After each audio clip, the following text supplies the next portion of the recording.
தாயுடைய பாசம், தாயுடைய அன்பு, தாயுடைய பாரம், அவ என்ன பேர்டன்ல வாழ்ந்து கொண்டிருக்கிறார்கள் அதை குறித்து சொல்றதுக்கு தான் நான் ஆயத்தப்பட்டிருந்தேன்.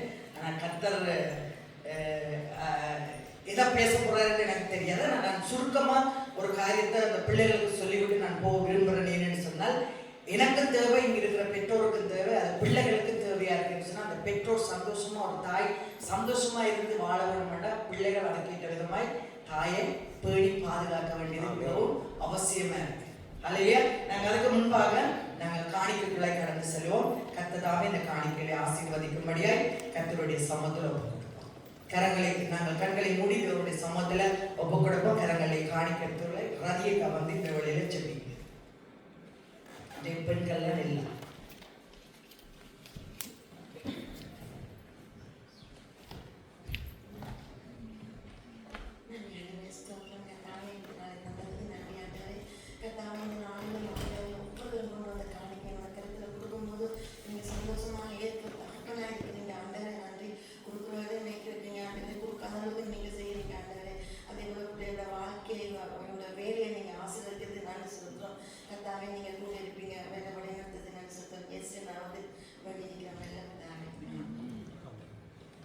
வெளியில காணிக்கை கருத்துடைய சமத்துல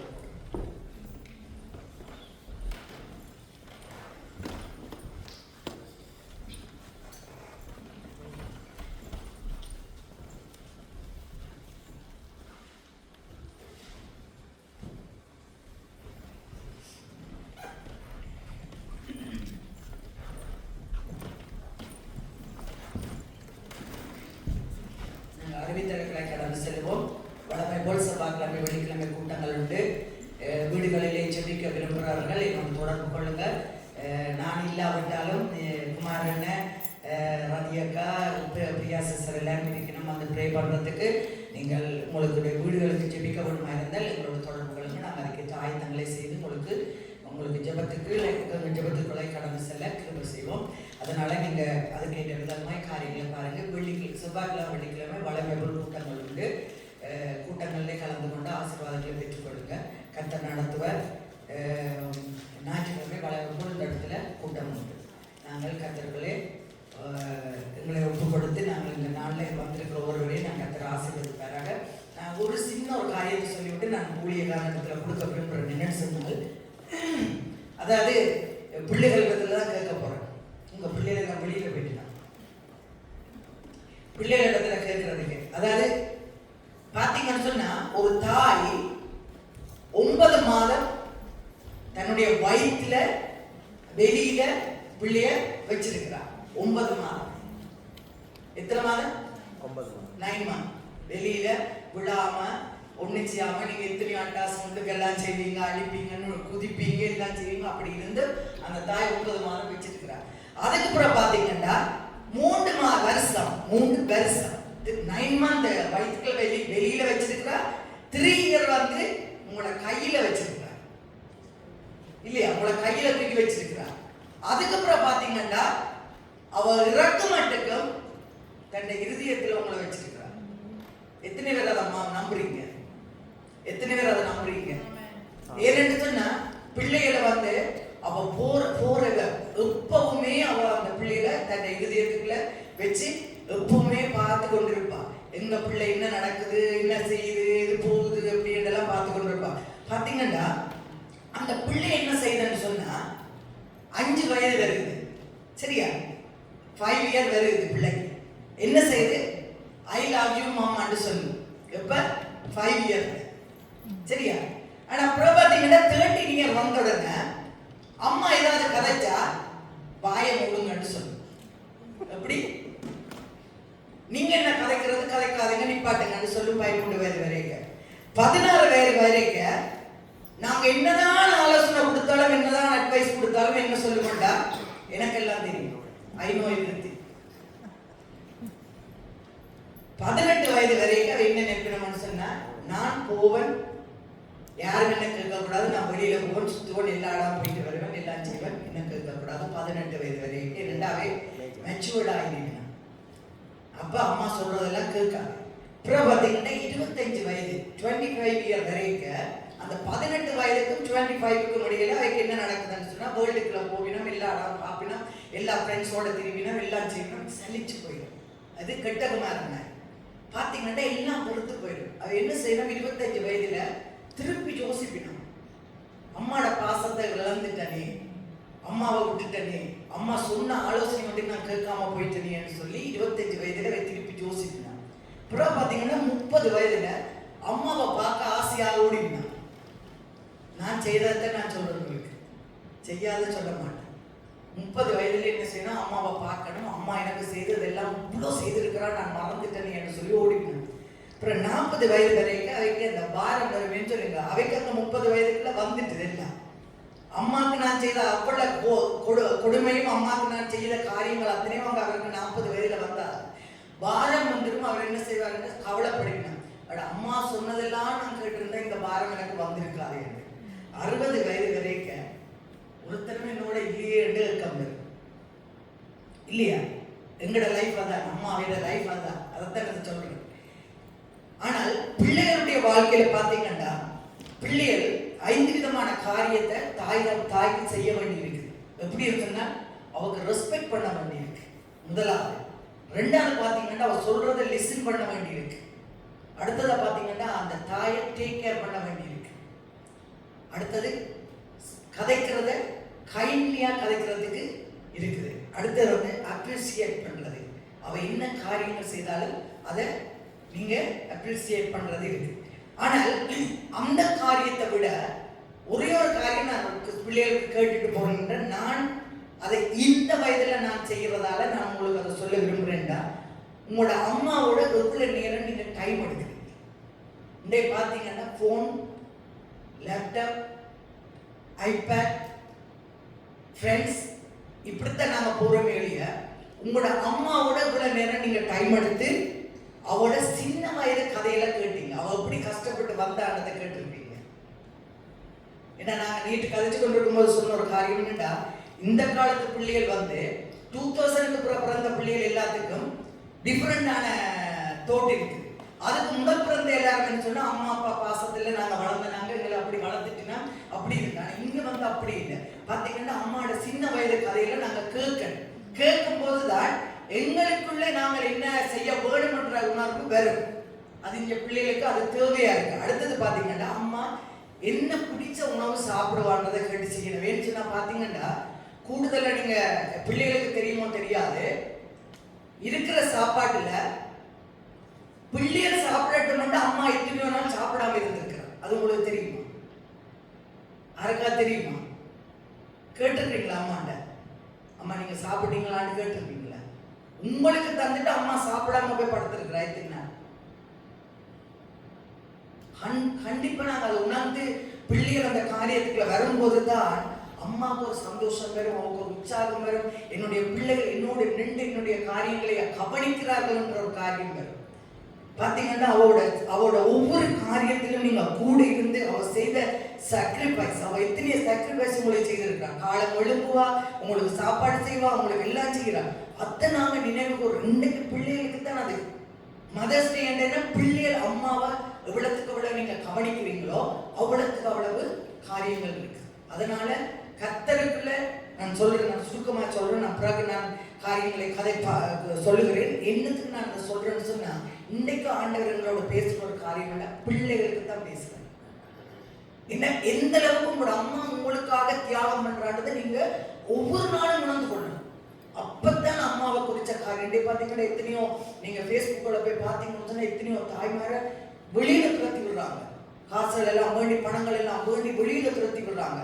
ஆனா இன்னைக்கு அந்த பெற்றோர் அழுகிற காரியத்தை பார்க்கும்போது நானே எத்தனையோ வீடியோ பார்த்துட்டு அழுதுருக்கிறேன். என்னன்னா அவன் சொல்ற எல்லாத்தையும் பறிச்சுட்டு என்ன வெளியில அனுப்பிட்டாங்க. இன்றைக்கு பாத்தீங்கன்னா அப்படி ஒரு சூழ்நிலை இல்லாம கர்த்தர்களை நடத்துறாருன்னா அவருடைய சுத்த கிருபை. அவருடைய கிருபையில தான் இன்றைக்கு ஒவ்வொரு தாய்மார் ஒவ்வொரு அம்மாவும் இருக்கிறார். அதனால நீங்க அடிக்கடி கூட அம்மாட்ட போய் அம்மா ஹக் பண்ணி அம்மாக்கு என்ன வேணும்னு கேட்டு, என்ன சாப்பிடுறீங்க, என்ன விருப்பம் உங்களுக்கு, வெளியில போயிட்டு நடந்துட்டு வருவோமா, இல்லாத வெளியில ஏதாவது காரியங்கள் செய்வோமா, அல்லது அம்மா மெமரியான காரியங்களை வீடியோ எடுத்தோ இல்லாத டேப் பண்ணியோ அவங்க திருப்பி போட்டு காட்டி அவ ஃபன்னா வச்சு நீங்க சந்தோஷமா வச்சிருப்பீங்களா இருந்தா நீடிச்சனால உங்க அம்மாவோட நீங்க வாழலாம். என்னன்னு சொன்னா அம்மாவை நீங்க மிஸ் பண்ணீங்கன்னா உங்களோட வாழ்க்கையை நீங்க மிஸ் பண்ணதுக்கு சமம். ஏன்னா உங்களுக்கு சப்போர்ட் பண்ற ஒரே ஒரு ஆள் அம்மா மட்டும்தான். அதனால அம்மாவுக்கு ரெஸ்பெக்ட் பண்ணுங்க, அம்மாவோட அமைதியா பேசுங்க, அம்மாவுக்கு என்ன தேவைன்றதை கேட்டு செய்யுங்க. கர்த்தர் உங்களை ஆசீர்வதிப்பார். ஆமென் ஆமென் ஆமென். நாங்க இந்த வேளையில கரங்களை தட்டி ஊழியக்காரங்க நாங்கள் வரவேற்கிற வேளையில கர்த்தர் தாமே நாங்கள் ஊழியக்காரர்களாய் உங்களோட பேசுகிறோம்.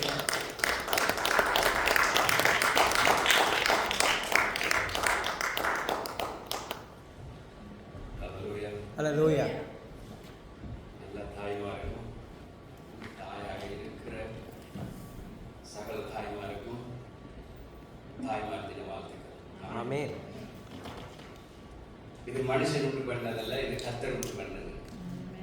இது கர்த்தர் உண்டு பண்ணபடியால் தான் இன்றைக்கு அதை நாங்கள் செலிப்ரேட் பண்றோம். கர்த்தர் மனுஷன் தனிமையா இருப்ப நல்லதில்லைன்னு சொல்லி அவனுக்கு ஒரு மனைவியை கொடுத்தார். அந்த மனைவிக்கு ஒரு பிள்ளைகளை கொடுத்து தாயாக்கினார். ஆமென் ஆமென். இந்த நாளில் கூட திடீரென்னு சொல்லி தான் நான் நம்மளோட பாஸ்டரோட கதைக்குள்ள சொன்னேன். இந்த கிழமை நாங்கள் சர்ச்சுக்கு வரணும், செய்தியை கொடுக்கல, வந்துட்டு போகணும்னு சொல்லி சொன்ன செய்தியை பார்த்து கொள்ளுன்னு சொல்லி ஆனால் செய்திக்கு முன்பதாக ஒரு காரியத்தை நாங்கள் செய்ய விரும்புகிறோம்.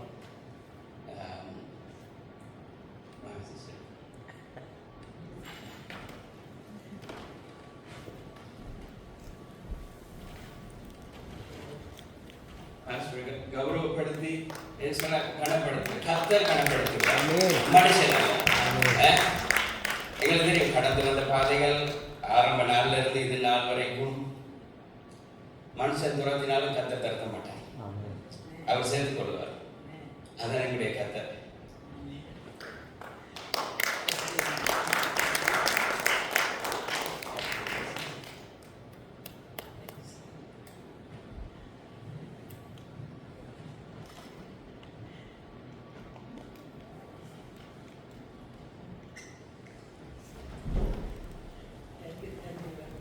Thank you, Pastor. கர்த்தர் நல்லவர், அவருடைய கிருபை என்றும் உள்ளது. அந்த ஒரு காரணத்தினால்தான் கர்த்தர் அந்த நாள் முதல் இந்த நாள் வரைக்கும் இந்த ஐக்கியத்தை தந்திருக்கிறார். இந்த ஊழியத்தை தொடர்ந்து செய்யத்தக்கதாய் கர்த்தர் ஊழியக்காரருக்கு அவருடைய பலத்தை கொடுத்திருக்கிறார். இது மனுஷனுடைய பலம் அல்ல, இது கர்த்தர் செய்தாலே அழிய வேறு யாராலும் இது செய்ய முடியாது. எல்லாருமே கர்த்தருடைய வார்த்தைக்கு நேராக நான் திருப்பிக் கொள்வோம். இது பெரிய சத்தியம், ஆனால் சுருக்கமாக நான் சொல்லுகிறேன். கர்த்தர் எங்களோட எப்படி பேசுகிறாரோ அப்படி நாம் எடுத்துக்கொள்ளணும். நான் நினைக்கிறேன் இந்த மதர்ஸ் டே வந்து இந்த உலகம் உருவாக்குனது ஏதோ ஒரு மனுஷன் இதை கண்டுபிடிச்சிட்டான். இன்றைக்கு தான் மதர்ஸ் டே. வருஷத்துல ஒரு நாள் தாய்மாரை போய் விஷ் பண்ணி அவரை பார்த்து கதைச்சு, அதுவும் டைம் ஹெல்த் கேர்ல வேலைப்படி செய்யறபடியா தெரியும். அம்மாவை பார்க்கறதுக்கு டைம் புக் பண்ணி தான் போவாங்க. ஏன்னா தங்களுக்கு வேலை இருக்கு, தங்களோட வைஃபோட நேரத்தை செலவழிக்கணும், தங்களோட காரியங்களை செய்யணும், ஒரு டைம். ஆனா கர்த்தர் எல்லாத்தையும் பார்த்து கொண்டு தான் இருக்கிறார். ஆனா அவர்களுக்கு அந்த சிஸ்டர் சொன்னது பொழுது, அவர்களுக்கு அந்த சூழ்நிலை வரும் பொழுது அவர்களுக்கு சாறுதல் படுத்துறதுக்கு யாருமே இல்லை. அவர்கள் அந்த இடத்தை கடந்து வரும் பொழுது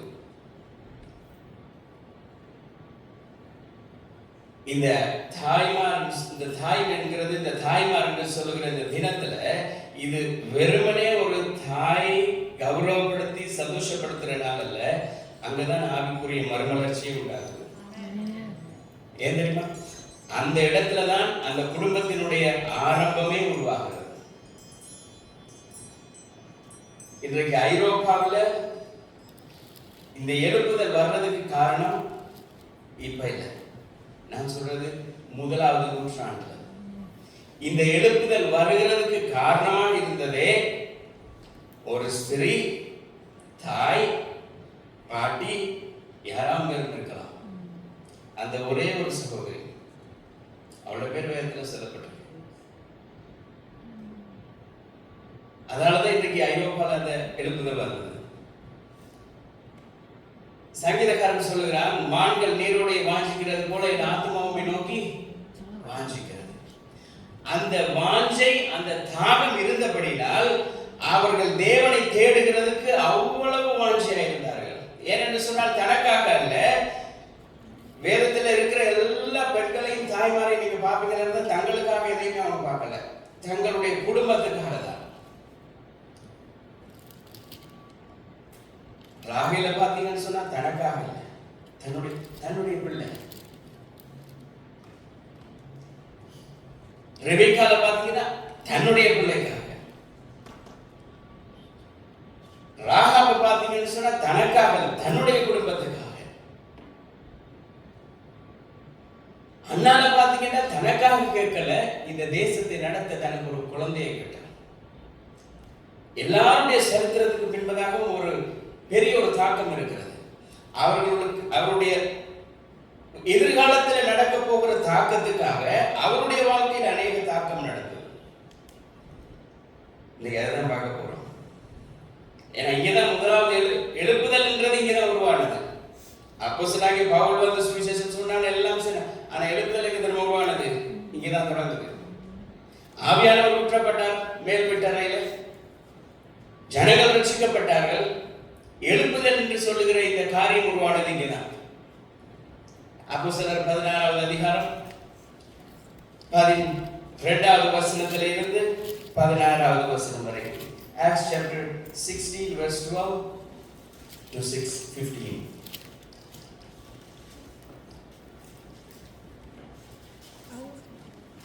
அப்போஸ்தலர் 16வது அதிகாரம் 12வது வசனத்திலே இருந்து 15 வரைக்கும் வாசிங்க. அங்கே இருந்து மகதேனியா தேசத்து நாடுகளில் ஒன்றிற்கு தலைமையானதும் ரோமர் குடியேறினதுமான பிலிப்பு பட்டணத்துக்கு வந்து அந்த பட்டணத்திலே சில நாள் தங்கியிருந்தோம்.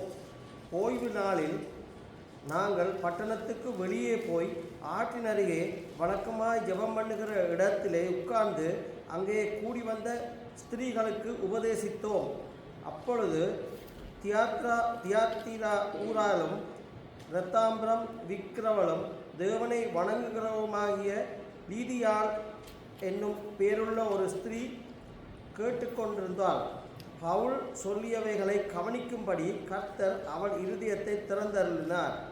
அவளும் அவள் வீட்டாரும் ஞானஸ்நானம் பெற்ற பின்பு அவள் எங்களை நோக்கி, நீங்கள் என்னை கர்த்தரிடத்தில் விசுவாசம் உள்ளவள் என்று எண்ணினால் என் வீட்டிலே வந்து தங்கியிருங்கள் என்று எங்களை வருந்தி கேட்டுக்கொண்டார்.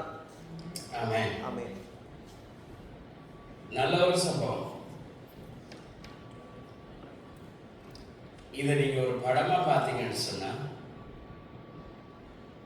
பெரிய ஒரு காரியம் இருக்காங்க. அப்போஸ்தலனாகிய பவுல் ஊழியத்துக்கு வந்த ஆரம்ப நாள், அவருடைய ஆரம்பம் அவருடைய ஊழியத்தினுடைய ஆரம்பம் அங்கதான். அவர் தமஸ்குக்கு போகிறார், தேவனால் தொடப்படுகிறார், தொடப்பட்டு அவருடைய ஊழியத்துக்கு வருகிறார். ஊழியத்துக்கு வந்ததுக்கு பிறகு ஒவ்வொரு இடங்களுக்கு போகும் பொழுது பிலிப்பு பட்டணத்துக்கு போறார். பிலிப்பு பட்டணத்துக்கு போகும் பொழுது கர்த்தர் ஒரு காரியத்தை சொல்றார். அவர் சொல்றார், நீ போய் ஊழியம், நான் சொல்ற இடத்துக்கு போய் நீ கொஞ்ச நேரம் அமைதியா இரு. இந்த வசனம் எப்படி தொடங்குதுன்னு சொன்னா, அவர்கள் ஒவ்வொரு நாளில அவர்கள் ஒவ்வொரு நாளும் போய் அந்த இடத்துல போய் ஜெபிக்கிறது வழக்கம். இப்ப செய்யற ஜெபம் இல்லை, இப்ப செய்யற ஜெபம் இல்லை.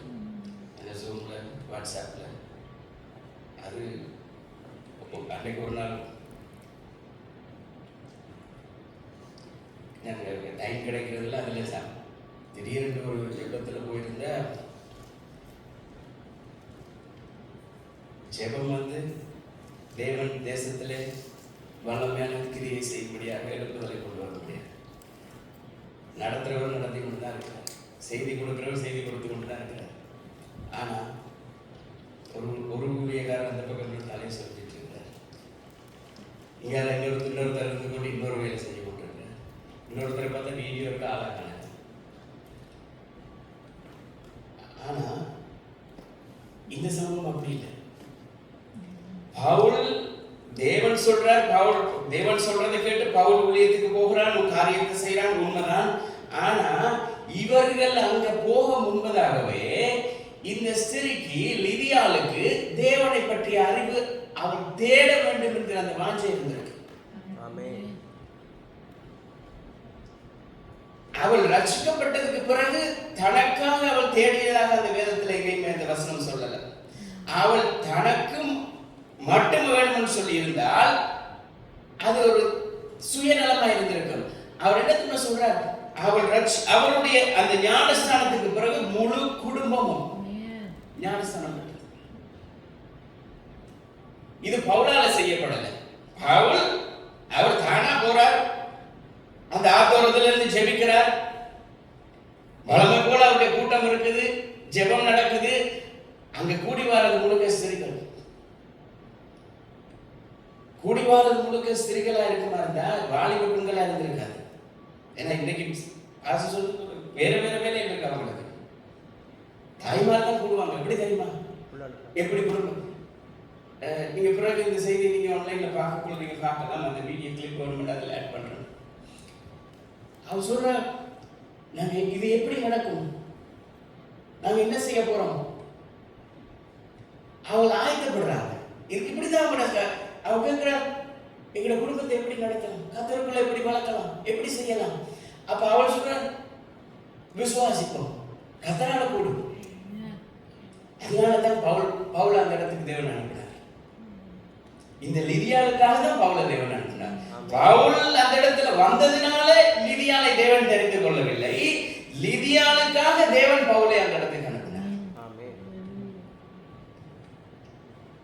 அவர் வார்த்தைகள் இருந்து எப்படி வசனம் தொடங்குது? 13வது வசனம், ஓய்வு நாளில் நாங்கள் பட்டணத்துக்கு வெளியே போய் ஆற்றின் அருகே வழக்கமாய் ஜெபம் பண்ணுகிற இடத்திலே உட்கார்ந்து, எப்படி அவருடைய வழக்கமே தான், அங்கே கூடி வந்த ஸ்திரீகளுக்கு உபதேசித்துக் கொண்டிருந்தோம். ஆனால் இந்த லிதியாள் லேசுப்பட்டாள் இல்லை. அப்படிதான் பைபிள் சொல்லுது. அவ எவ்வளவு காசுக்காரியா இருந்திருப்பா தெரியுமா? ஏன் தெரியுமா? இன்றைக்கு இருக்கிற ஜனாதிபதி யூரோப்புக்கு போனா, மிடில் ஈஸ்டுக்கு போனா அவரை வரவேற்கிறதுக்கு கம்பளம் இருக்கிறாங்க. சிவப்பு கம்பளம், சிவப்பை விட அதுதான் விலை உயர்ந்தது. ஜனாதிபதி இன்னொரு ஜனாதிபதியை வரவேற்கக்குள்ளதான் இருக்கிறது சிவப்பு கம்பளம். ராஜா இன்னொரு ராஜாவை வரவழைக்கக்குள்ள பர்பிள் கம்பளம் தான் விரிக்கப்படும்.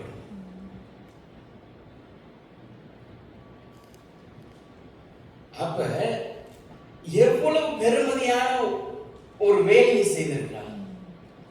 அப்படிப்பட்ட ஒரு தனக்கு காசு இருக்குது, தான் செய்யற வேலையில எல்லாமே இருக்குது. ஆனா எல்லாத்தையும் விட்டுட்டு அவள் போய் ஆத்தோரத்தில் இருந்து இவர்கள் ஜெபிக்கிற பொழுது, உபதேசிக்கிற பொழுது கேட்டு எதுக்காக கேட்கிறா தெரியுமா? தன்னுடைய குடும்பத்தை எப்படி நடத்தணும், தன்னுடைய குடும்பத்துக்குள்ள முதல் எழுப்புதல் வர வேண்டியதே குடும்பத்துக்குள்ளதான். அதுக்கு பிறகுதான் சபையில வரும், அதுக்கு பிறகுதான் தேசத்துல வரும். நாங்க நேரா தேசத்துக்கு போறோம், அதுக்கு பிறகு சபைக்கு, அதுக்கு பிறகுதான் குடும்பத்துக்கு. எப்படி ரிவர்ஸ்ல கடைசி வரைக்கும் வராது. ஏன்னா தேவன் எல்லாவற்றுக்கும் ஒரு திட்டத்தை வைத்திருக்காரு. அந்த திட்டத்தை மீறி நாங்க ஒரு திட்டம் போட்ட மாதிரி தான் கர்த்தர் கடைசி வரைக்கும் நடத்துறாங்க. இவர்கள் ஜெபித்துக் கொண்டிருக்கும் பொழுது, இவர்கள் உபதேசித்துக் கொண்டிருக்கும் பொழுது, இது ஸ்திரீ எல்லாவற்றையும் கேட்கிறார், பார்க்கிறார். அவருடைய வாழ்க்கையில கர்த்தரை தேட வேண்டும் என்கிற அந்த ஒரு என்ன சொல்றது, ஒரு தாகம் வருது. அவனுக்கு ஒரு என்ன சொல்றது, கர்த்தரை தேட வேண்டும், தன்னுடைய குடும்பம் கர்த்தரை அறிந்து கொள்ள வேண்டும் என்கிற பசி. எப்படி நீதிமொழியில சொல்லப்படுகிறது, புத்தியுள்ள ஸ்திரீ என்ன செய்யலாம், அதிகாலையில் எழும்புறாளாம், தன்னுடைய குடும்பத்துக்கு வேணும், தன்னுடைய கணவனுக்கு பிள்ளைகளுக்கு வேண்டியதெல்லாம் செய்யறான்னு சொன்னா அவள் எந்த அறிவில் அதை செய்யறா? தேவன், அவள் தேவன் மேல் வைத்திருக்கிற அந்த பயம், தேவன் மேல் வைத்திருக்கிற அந்த விசுவாசம், அந்த அன்பின் நிமித்தமாய் தன்னுடைய குடும்பம் ஒரு நாளும் முடிக்கப்படக்கூடாது. அவள் பிள்ளைகளை குறித்து கரிசனை உள்ளவர்களாக இருந்துட்டு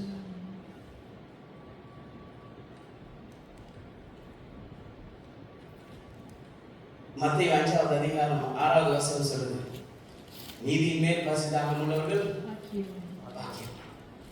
அப்ப இவங்களுடைய தாகம் எங்க இருக்குது?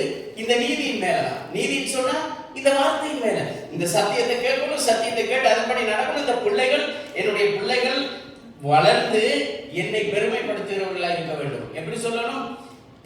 பவுல் சொல்றார் தீமோத்தேயுக்கு சொல்லும் பொழுது, உன்னுடைய தாயாருக்கும் உன்னுடைய பாட்டிக்குள்ளும் இருந்த நீ அவர்களை பத்தி சொல்லல, அவன் சொல்றான் உன்னுடைய தாய் உன்னுடைய பாட்டிக்குள்ள இருந்த விசுவாசம் உனக்குள்ள இருக்கணும்னு சொல்லி சொல்றான். அப்ப பாட்டியினுடைய விசுவாசம், தாயாருடைய விசுவாசம் அவனுக்கு அப்ப எவ்வளவு தெரிஞ்சிருக்கணும். அவன் கொடுக்கிற எக்ஸாம்பிள் எங்க இருந்து கொடுக்கிறான்? Young Timothy, Titus, very young. அவன் சொல்றான் உன்னுடைய தாய்க்கும் உன்னுடைய பாட்டிக்கும் இருந்த அதே விசுவாசம் உனக்குள்ள இருக்கணும். அப்பதான் நீ முன்னேற முடியும். அவர்கள் என்னத்தை விசுவாசித்தார்கள்? கர்த்தராகிய இயேசு கிறிஸ்துவை விசுவாசித்து தங்களுடைய குடும்பம் கட்டப்பட வேண்டும் என்கிற அந்த ஒரு உண்மையான வாஞ்சையில இருந்தாங்க. அதனால தான் பவுல் சொல்கிறான், இந்த விசுவாசத்தை நான் உன்கிட்ட எதிர்பார்க்கிறேன்.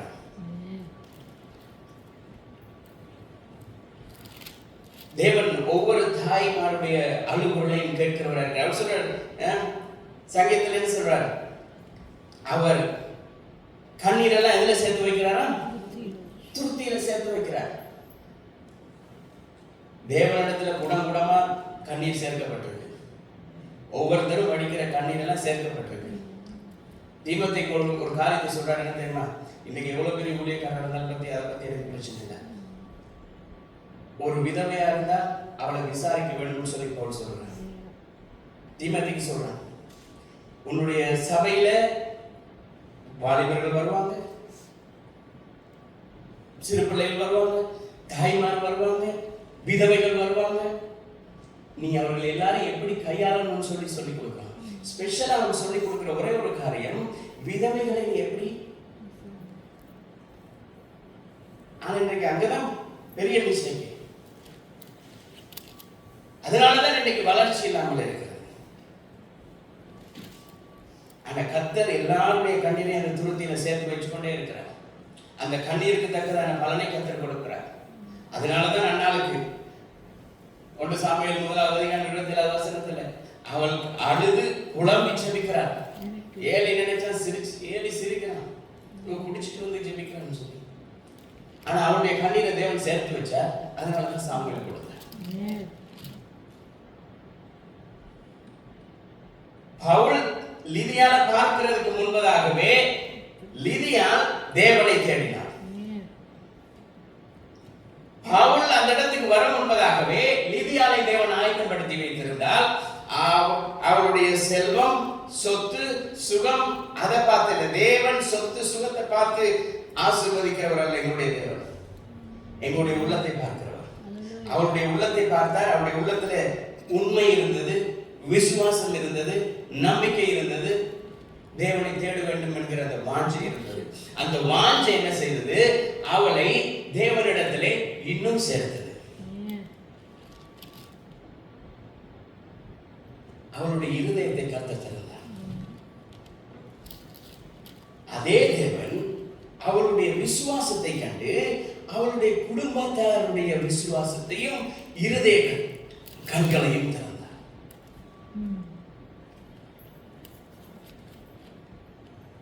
அவருடைய இருதயங்களை தேவன் இலகுவாக்கினார். பாரங்களை, கஷ்டங்களை அவரிடத்திலிருந்து எடுத்து போட்டார். சமாதானத்தை கொடுத்தார். தேவனை தேட வேண்டும் என்கிற அந்த ஒரு வாஞ்சையை கொடுத்தார். அது அவர்களுக்கு ஒரு மனம் திரும்புவதற்கு காரணமாக இருந்தது. யோசிச்சு பாருங்க, இன்னைக்கு ஊர்வலியை நாங்கள் பார்த்துருக்கோம் தெரியுமா? இலங்கை இந்தியாவெல்லாம் தெரியும். இந்த ஊர்வலியை பார்த்தீங்கன்னா இந்த பாட்டிமார், கொஞ்சம் குஞ்சு வயது போன அம்மாமாரெல்லாம் பார்த்தீங்கன்னா ஒரு கூட்டம் கூடி காய்ச்சி கொண்டிருப்பாங்க. என்னதுக்கு, எதுக்காக காய்ச்சி கொண்டிருப்பாங்க? ஊரில் உள்ள எல்லா பிரச்சனையும், ஊரில் இருக்கிற எல்லா காரியத்தையும், அந்த வீட்டில் என்ன நடக்குது, இந்த வீட்டில் என்ன நடக்குது, எல்லாம் காய்ச்சி கொண்டிருப்பாங்க. ஆனால் இவர்களுக்குள்ள ஒரு வாழ்க்கையை வித்தியாசமாக இருக்கு. இவர்களுடைய லைஃப் ஸ்டைலே வித்தியாசமாக இருக்குது. இந்த லைஃப் ஸ்டைலை நாங்க எடுத்தா இந்த குடும்பம் எப்படி வாழலாம்? இந்த லைஃப் ஸ்டைல நாங்க எடுத்தா அவர்கள் என்ன செய்யறாங்கன்னா, இவர்கள் ஆற்றோரங்கள்ல ஜெபிக்கிற பொழுது இவர்கள் கூடி வந்து உபதேசத்தை கேட்டுட்டு இருக்காங்க. ரத்தாம்பரம் விற்கிறவங்க காசு, நல்ல காசு. ஆனா இந்த இடத்துல வந்து செய்தியை கேட்கணும் என்கிற அந்த ஒரு ஆர்வம், அந்த ஆர்வம் அவருடைய வாழ்க்கையில பெரிய காரியத்தை செய்து. அதுதான் முதலாவது ஐரோப்பாவில் எழுப்புதல் வர காரணம். இப்ப யோசிக்கணும், ஐரோப்பா எங்க அங்க வந்து சொல்லு, ரோமாங்க தானே இருக்கு. ஆமென். ரோம ஆட்சிக்கு உட்பட்ட இடம் தான், ரோமர்களுடைய கட்டுப்பாட்டில் இருந்த இடம் தான். ரோமருடைய கட்டுப்பாட்டில் இருந்த அதே இடத்துல ஒரு சகோதரி விசுவாசத்தோட இருக்கிறார். குடும்பத்தை கர்த்தருக்குள்ள வழி நடத்தணும்னு சொல்லி அதே இடத்துக்கு தேவன் பவுலை அனுப்புறார். ஆனா இவர்கள் அங்க போய் சுவிசேஷம் சொல்லி கர்த்தருக்குள்ள ஜனங்களை வழி நடத்தினால பவுலுக்கும் சீலாவுக்கும் ஜெயிலுக்கு போக வேண்டி வந்தது. இங்க எழுப்புதல் வந்ததுனாலதான் அங்க சிறைச்சாலையே உடைஞ்சது. இந்த எழுப்புதல் தான் அந்த சிறைச்சாலையில் உள்ள சங்கிலிகளுடைய காரணமா இருந்தது. எல்லாரும் சொல்றோம், பவுலும் சீலாவும் சிறைச்சாலையிலே துதித்து பாடினார்கள். கர்த்தர் செய்வார். எஸ், அதுக்கு காரணம் என்ன தெரியுமா? அவர்கள் முதலாவது ஏன் அங்க போனாங்க? இந்த ஒரு குடும்பம், இந்த பேர் சொல்ல வேற எல்லாரும் யாருடைய பேரும் சொல்லப்படல. அந்த இடத்துல கூடி வந்த எல்லா ஸ்திரீகளோட பேரும் சொல்லப்படல. ஒரே ஒரு ஸ்திரீ பேர் தான் சொல்லப்பட்டிருக்கு. ஏன்னு சொன்னால் அவளுடைய இருதயம் கர்த்தருக்குள்ளாய் எவ்வளவு உண்மையா இருந்திருக்கும். அப்படி இருந்திருந்தால் கர்த்தர் அந்த இடத்துல காரியத்தை செய்திருப்பார். அவளுடைய திறந்த அந்த இருதயம் அவளுடைய வீட்டார் எல்லாம் ரட்சித்தது. 14 வசனம் சொல்லுது, அப்பொழுது தேத்திர ஊராலும் ரத்தாம்பரம் விற்கிறவளும் தேவனை வணங்குகிறவளுமாகிய லிதியாள் என்னும் பேருள்ள ஒரு ஸ்திரீ கேட்டுக்கொண்டிருந்தால் பவுல் சொல்லியவைகளை கவனிக்கும்படி கர்த்தர் அவள் இருதயத்தை திறந்தருளினார். அந்த திறந்த இருதயம் அவளும் அவள் வீட்டாரும் ஞானஸ்தானம் பெற்ற பெண் அப்படின்னு சொன்னா, அவள் தேவனுடைய வார்த்தையை கேட்டதுக்கு பிறகு முழு குடும்பம் ரட்சிக்கப்பட்டது. அவளுடைய விசுவாச அந்த செய்தியை கேட்டு, என்னுடைய தாய் ஏன் இவ்வளவு தூரம் இந்த காரியத்தில் ஈடுபடுறாள், ஏன் கர்த்தர் இந்த காரியத்தை அவருடைய வாழ்க்கையில் முழு குடும்பமும் தன்னுடைய தாய், தகப்பன், பிள்ளைகள், கணவன் எல்லாருமே. இதுக்கு காரணம் அந்த இருதயம் கர்த்தருக்கு உண்மையாக இருந்தது. அதனால்தான் அதே அதிகாரம் 31வது வசனத்தில் சொல்றார், அப்பொழுது நீயும் உன் வீட்டாரும் ரட்சிக்கப்படும் அப்படின்னு சொன்ன, நீயும் உன் வீட்டாரும். இதுக்கு பிறகு ஆல்ரெடி கர்த்தர் ரட்சிப்பை கொடுத்துட்டார். இந்த வார்த்தையினுடைய அர்த்தம் என்னன்னு சொன்னா, நீ கடைசி நாளிலே தேவனுடைய ராஜ்யத்துக்குள்ள நுழைகிறதுக்கு வீசா கிடைச்சிட்டு அதான் ரட்சிக்கப்படுவேன். கடைசி நாள்ல ரட்சிக்கப்பட்ட, கடைசி நாள் வரைக்கும் வெயிட் பண்ணாதான் ரட்சிக்கப்படல, ரட்சிப்பை கொடுத்துட்டார். தாவீது சொல்றான், ரட்சிப்பின் பாத்திரத்தை எடுத்துக்கொண்டு நான் கர்த்தரை துதிப்பேன் சொல்றான். அப்ப அந்த ரட்சிப்பு பாத்திரம் எங்க வந்து முடியுது? அவருடைய ராஜ்யத்துல வீசா கிடைச்சு அங்க போய் அந்த வீசாவை கொடுத்து, வீசா ஆபீசர்கிட்ட கொடுத்து கர்த்தர் இந்த தேசத்துக்கு கொண்டு வந்துட்டார். பாலும் தேனும் ஓடுகிற இந்த தேசத்துக்குள்ள கொண்டு வந்துட்டாருன்னு சொல்லி அந்த நாள் வரைக்கும் தேவன் உங்களை ஆசீர்வதிக்கிறவராக இருக்கிறார். தேவனுக்காக இருக்கிற ஒவ்வொரு தாயும் அவருடைய குடும்பத்தை மாற்ற முடியும். தேவனுக்காக பெற்றி அறிகிற ஒவ்வொரு தாய் நிமித்தமாக அந்த குடும்பம் மாற்றப்படும்.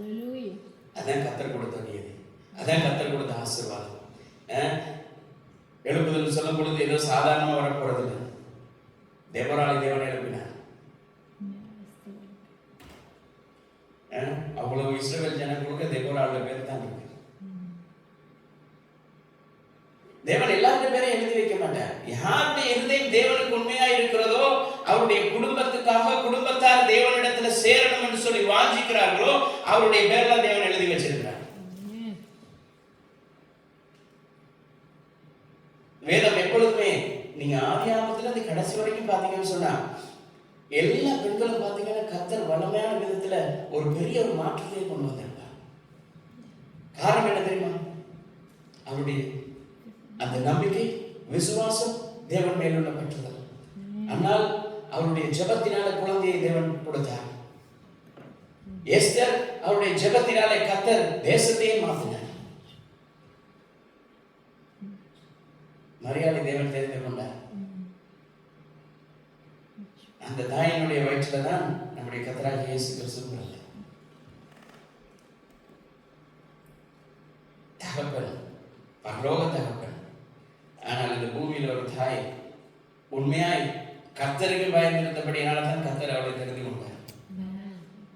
எல்லாரையும் தெரிந்து கொள்ளல, ஸ்பெசிபிக்கா சொல்றேன். மரியாதையிடத்துல போய், மரியாதை பயப்படாதே, உன்னிடத்தில் பிறக்க போகிறது பரிசுத்தமுள்ள குழந்தை. தேவராய் இஸ்ரவேல் ஜனங்கள் முழுவதும் நடத்தினார். கடைசியா புதிய ஏற்பாடுல இந்த லிதியா ஐரோப்பால உலகம் முழுவதும் எழுப்புதல் வருகிறதுக்கு பெண் என்ற ரீதியில ஒரு முக்கியமான ஒரு ஆள். இந்த லிதியா தான் ஃபர்ஸ்ட்.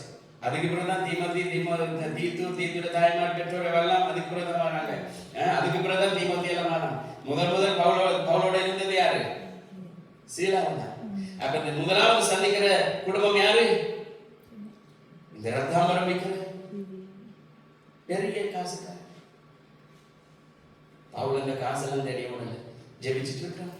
இவர் போய் கேட்கிறான், வசனத்தை கேட்கணும், வசனம் அவளை மாற்றுகிறது. முழு குடும்பம். அவருடைய ஜெபம், என்னுடைய குடும்பம், என்னுடைய பிள்ளைகள், என்னுடைய கணவன் கர்த்தருக்குள்ள மேல மேல மேல கொண்டு முடியும். இன்றைக்கு அநேக தாய்மாருடைய ஜெபம் தான். இன்றைக்கு அநேக தாய்மாருடைய முழு நோக்கம், எண்ணம், அவருடைய வாஞ்சை எல்லாமே தன்னுடைய பிள்ளைகள் கர்த்தருக்குள்ள. புத்தியுள்ள ஸ்திரீ தான் தன் வீட்டை கட்டுகிறார். புத்தி இல்லாதவளோ அதை எடுத்து கொடுக்கிறார். ஒவ்வொரு புத்தியுள்ள ஒவ்வொரு தாய்மாருக்குள்ள இருக்கிற அந்த பேர்டன் என்ன தெரியுமா? தன்னுடைய பிள்ளைகள், தன்னுடைய குடும்பம் செழிக்க வேண்டும், ஆசீர்வதிக்கப்படும். எனக்கு பிறகு என்னுடைய பிள்ளைகள் இந்த பூமியில ஊழியத்தை செய்யணும், நடத்தணும், காரியங்களை நடத்தணும். இதான் அவருடைய வாஞ்சியா இருக்கிறது.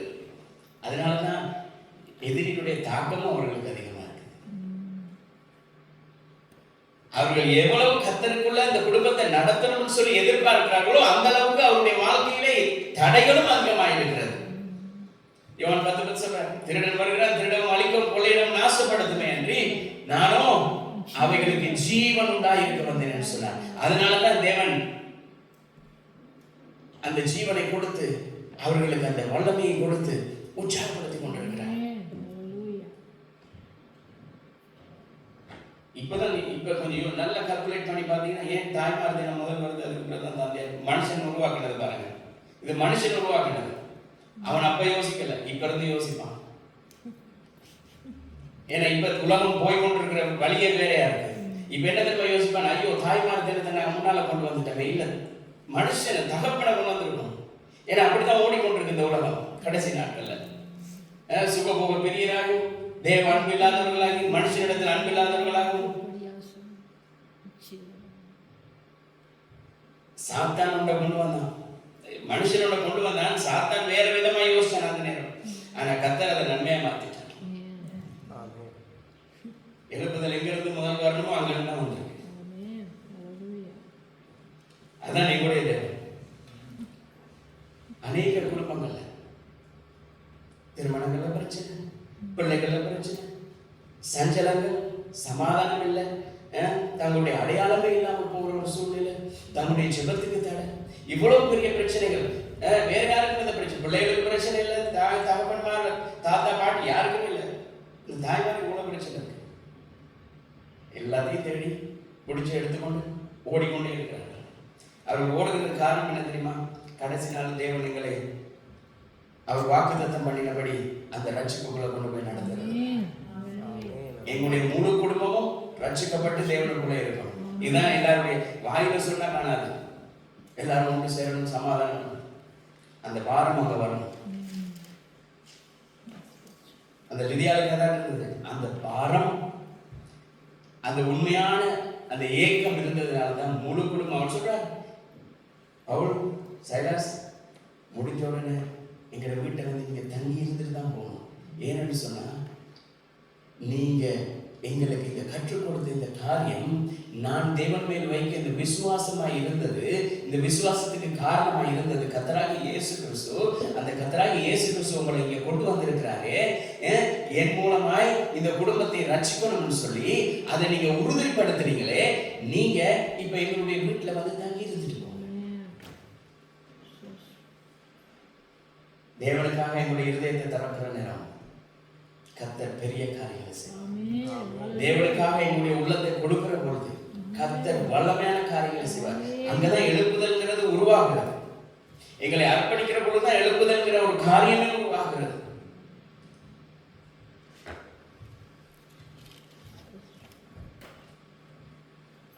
எல்லாரும் வளர்ந்துருக்கும்.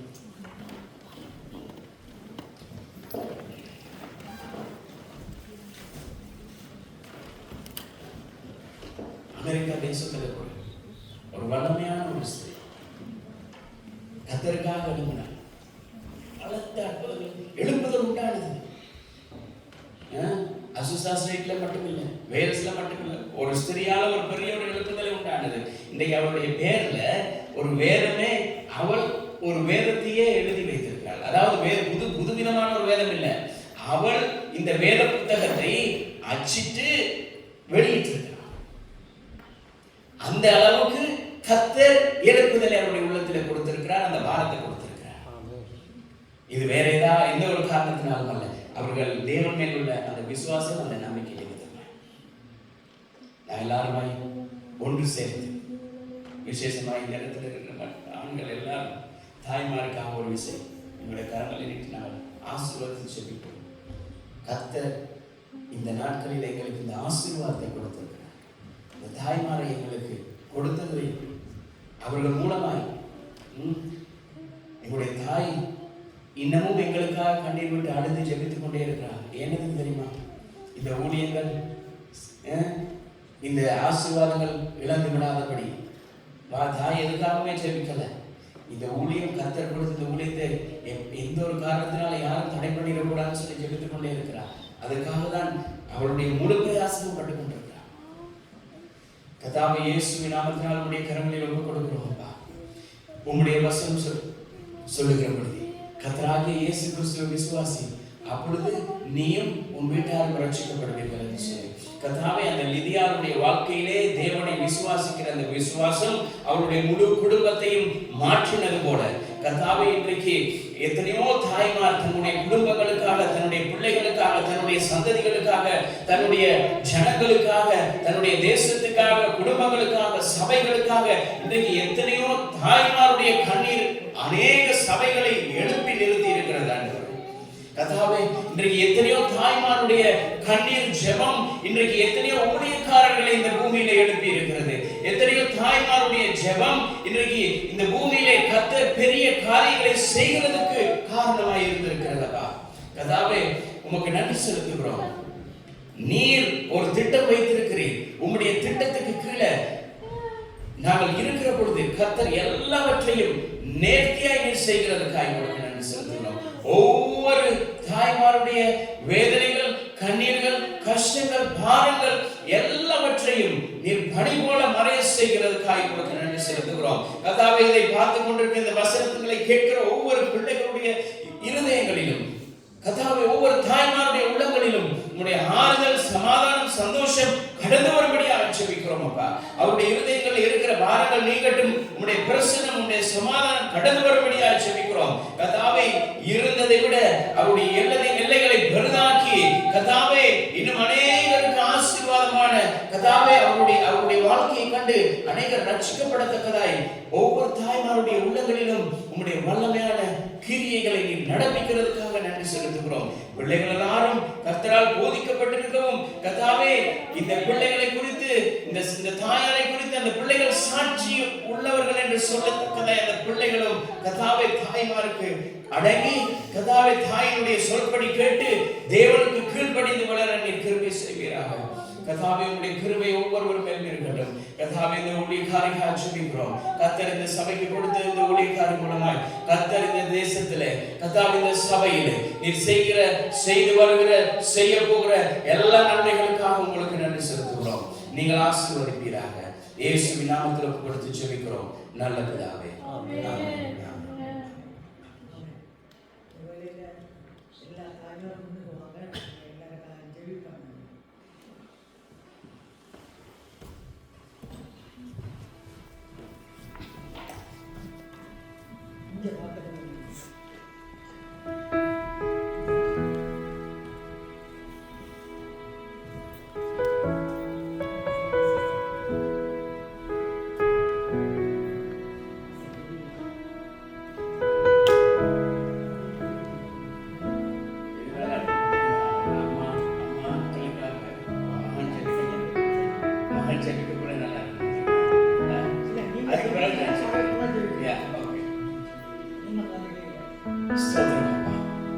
இயேசுவின் நாமத்தினால் உங்களுக்கு நன்றி செலுத்துகிறேன்.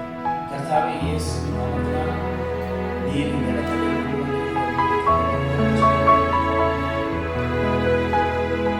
இவர்கள் மேல் நீர் ஒத்துழைக்க வேண்டும். அன்றைக்கு நீர் விதியாலை தெரிந்து அந்த குடும்பத்தில் ஒரு பெரிய மாற்றம் கர்த்தாவே இன்றைக்கு அவர்களுடைய குடும்பங்களிலே மற்றவர்களை விட கர்த்தர்களை ஆசீர்வாதமாக வைத்திருக்கிறதற்காக கர்த்தாவே இந்த குடும்பத்திலே மற்றவர்களை விட உங்களுடைய வாழ்க்கையிலே கர்த்தர் நீர் ஒரு காரியத்தை உண்டு பண்ணி உங்களுடைய வாழ்க்கை பிரகாசமாய் இருப்பதை செய்து கொண்டிருப்பார். கர்த்தாவே இந்த பிரகாசம் எப்பொழுதுமே எரிந்து கொண்டிருக்கிற கர்த்தரை கிருபை செய்கிறார். கர்த்தாவே